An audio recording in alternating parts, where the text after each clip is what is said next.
আজিৰ কেবিনেটত আমি আৰু এটা সিদ্ধান্ত গ্ৰহণ কৰোঁ।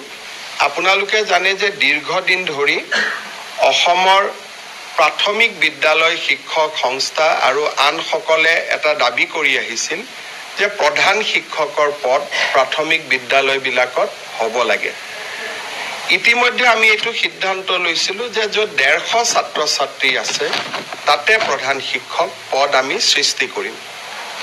তাৰ পিছত আমি সিদ্ধান্ত ল'লোঁ যে 100 যদি ছাত্ৰ ছাত্ৰী আছে তাতো আমি এটা প্ৰধান শিক্ষকৰ পদ সৃষ্টি কৰিম।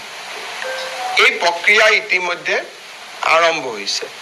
কিন্তু আজি আমি কেবিনেটত এটা খুব ইম্পৰ্টেণ্ট সিদ্ধান্ত লৈছোঁ যে যদি কোনোবা স্কুলত 50 জন ছাত্ৰ ছাত্ৰী আছে, 50 টোটেল যদি ষ্টুডেণ্ট আছে LP স্কুলত, এইটো UP আৰু হাই স্কুলক লৈ এইটো সমস্যা নাই, এইটো অকল LP স্কুলক লৈ সমস্যা আছিলে।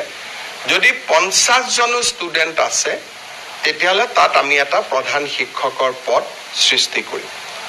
এই সিদ্ধান্তৰ ফলত বহুদিন ধৰি প্ৰাথমিক শিক্ষক সন্মিলনী বা আন শিক্ষকসকলে কৰি অহা বিভিন্ন তেওঁলোকৰ ক্ষোভ বা প্ৰতিবাদ সামৰণি পৰিব বুলি মই বিশ্বাস কৰোঁ যে এতিয়া 50 জন ছাত্ৰ ছাত্ৰী হ'লেই এজন প্ৰধান শিক্ষকৰ পদ আমি স্কুলত সৃষ্টি কৰিম। আৰু এই প্ৰধান শিক্ষকসকল DDO হ'ব, তেওঁলোকৰ বৃত্তি আৰু প্ৰশাসনিক ক্ষমতাও থাকিব।